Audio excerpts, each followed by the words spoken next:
यशोधरा नगर परिसराला हादरून सोडणाऱ्या भाजपाच्या वार्डाध्यक्ष हत्ये प्रकरणात पोलिसांनी कडक पावलं उचलली आहेत. दिवसाढवळ्या घडलेल्या या निर्घृण हत्येनंतर परिसरात तणावाचं वातावरण निर्माण झालं होतं. त्यानंतर पोलिसांवर नागरिकांनी रास्ता रोको करून संताप व्यक्त केला होता. अखेर तणाव कमी करण्यासाठी आणि आरोपींच्या मनात पोलिसांचा धाक निर्माण करण्यासाठी यशोधरा नगर पोलिसांनी अटक असलेल्या आरोपींची त्याच परिसरातून धिंड काढली आहे.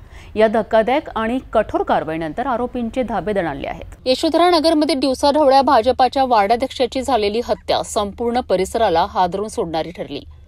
गुन्हा गंभीर असल्यामुळे नागरिकांनी संताप व्यक्त करत थेट पोलीस ठाण्याजवळ रास्ता रोको आंदोलन केलंय. परिसरात भीती आणि तणाव असल्याने पोलिसांनी तातडीने आरोपींचा शोध घेऊन त्यांना अटक केली आहे. नागरिकांच्या मनातील भीती कमी व्हावी आणि अशा प्रकारच्या गुन्ह्यांना रोखण्याकरिता पोलिसांनी कठोर भूमिका घेत अटकेतील आरोपीची हातकड्या घालून धिंड काढली आहे.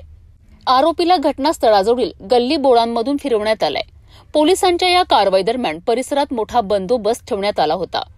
पोलिसांनी घेतलेल्या या कडक भूमिकेमुळे परिसरातील भीती काहीशी कमी झाल्याचं दिसून आलंय. स्थानिक नागरिकांनी पोलिसांच्या या निर्णयाचं स्वागत करत कायद्याचा धाक कायम राहील तरच अशा गुन्हेगारांना आळा बसेल अशी प्रतिक्रिया दिली आहे. या दरम्यान आरोपीवर खुनासह गंभीर कलमांखाली गुन्हा दाखल करण्यात आला असून न्यायालयीन कोठडीत पाठवण्यात आल्याची माहिती पोलिसांनी दिली आहे.